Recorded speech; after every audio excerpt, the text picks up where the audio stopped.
અંતરના અસીમ ભાવ અને અનન્ય આસ્થા સાથે નીકળેલી આ કાવડ યાત્રાના દ્રશ્યો મનને મોહી લે તેવા છે. તમે જોઈ શકો છો તેમ કોટેશ્વર મહાદેવના પાવન ધામ નજીકથી વહેતી પવિત્ર સરસ્વતી નદીનું જળ પોતાની કાવડમાં ભરીને શિવભક્તો મા અંબાના ધામ તરફ આગળ વધી રહ્યા છે. ડીજેના તાલે ગૂંજતા શિવભજનો, ભક્તોનો ઉત્સાહ અને હર હર મહાદેવ તથા બોલબમના ગગનભેદી જયઘોષથી સમગ્ર માર્ગ શિવમય બની ગયો હતો.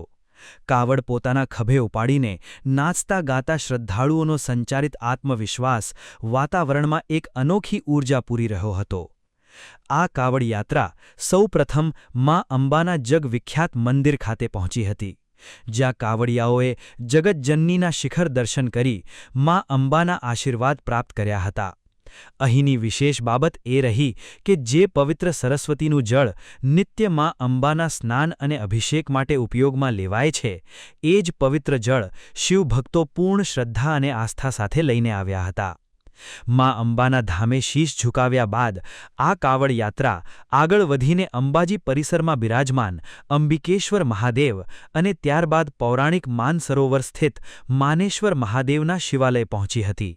ત્યાં વિધિવત રીતે વેદોક્ત મંત્રોચ્ચાર સાથે કાવડમાં લાવવામાં આવેલા પવિત્ર જળથી ભગવાન ભોળાનાથનો ભવ્ય જળાભિષેક કરવામાં આવ્યો હતો અને મહાદેવની આરતી સાથે આ અલૌકિક કાવડ યાત્રાનું ભક્તિમય અને ધાર્મિક સમાપન થયું હતું. આમ તો કાવડ યાત્રાનો પ્રારંભ શ્રી રામચંદ્ર ભગવાન અને પરશુરામ ભગવાને પ્રારંભ કર્યો હતો. જ્યારે ભગવાન શ્રી રામને વનવાસ જ્યારે થયો હતો ત્યારે ફરતા ફરતા મગધ વનની અંદર જાય છે, ત્યારે અષાઢ મહિનો પૂર્ણ થવા આવે છે અને શ્રાવણ માસનો પ્રારંભ થાય છે.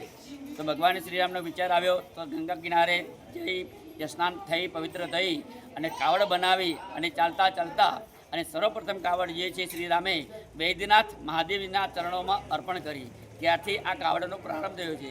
એવી જ રીતે સર્વ શ્રાવણ માસ હોય એ સમયે દરેક રાજ્યની અંદર દરેક પ્રાંતની અંદર કાવડનો મહિમા બહુ મોટો છે, કારણ કે ભગવાન એ વિષધારી છે.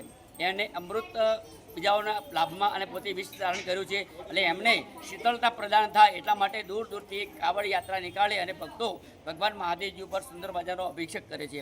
તેવી જ રીતે અંબાજી ગામની અંદર કોટેશ્વરથી પેદલ યાત્રા સહિત સર્વે ભક્તોએ આવી અને મંદિરની પરિસરમાં જે માનેશ્વર મહાદેવ આવેલું છે માનસરોવર ખાતે, ત્યાં ભક્તોએ સુંદર મજાનો કાવડ યાત્રાનો લાવી અને સુંદર મજાનો જળાભિષેક કર્યો છે. અને ભગવાન મહાદેવજી સર્વનું કલ્યાણ કરે અને સર્વની મનોકામના પૂર્ણ કરે એવી આશા સાથે બધા લોકો પણ જે કાવડ યાત્રાનું હોય છે મહત્વ એક બીજું પણ હોય છે કે કાવડ યાત્રા પ્રારંભ સમયે જે મનની ઈચ્છાઓ હોય એ ભગવાન ખુદ એને અર્પણ કરે છે અને પોતાની જે પીડાઓ હોય છે, યાત્રિકોની પીડાઓ હોય છે, ભક્તોની પીડાઓ હોય છે, એ પોતે હરી લે છે. કારણ કે બીજાઓને અમૃત આપી અને પોતે વિષ ધારણ કરતો હોય તો એ બધું સહન કરી શકે છે અને બીજાને સુખ આપી પણ શકે છે. તેવી જ રીતે માનેશ્વર મહાદેવ સર્વ ભક્તોનું કલ્યાણ કરે અને સર્વની મનોકામના પૂર્ણ કરે. એવી જ રીતે અમે આજે આ કાવડ યાત્રા પ્રારંભ કરી અને આજે માનસરોવર ખાતે અભિષેક કરી અને અમે આજે આ કાવડ યાત્રાને પૂર્ણ કરી છે. બોલીએ માનેશ્વર મહાદેવ કી જય. પવિત્ર શ્રાવણ માસમાં યોજાયેલી આ ભાવવાહી કાવડ યાત્રાએ અંબાજી અને કોટેશ્વરના સમગ્ર પંથકને શિવશક્તિના પાવન ભક્તિ રસમાં સરોબોર કરી દીધો છે. વિક્રમ સરગરા, બીકે ન્યૂઝ ચેનલ, અંબાજી.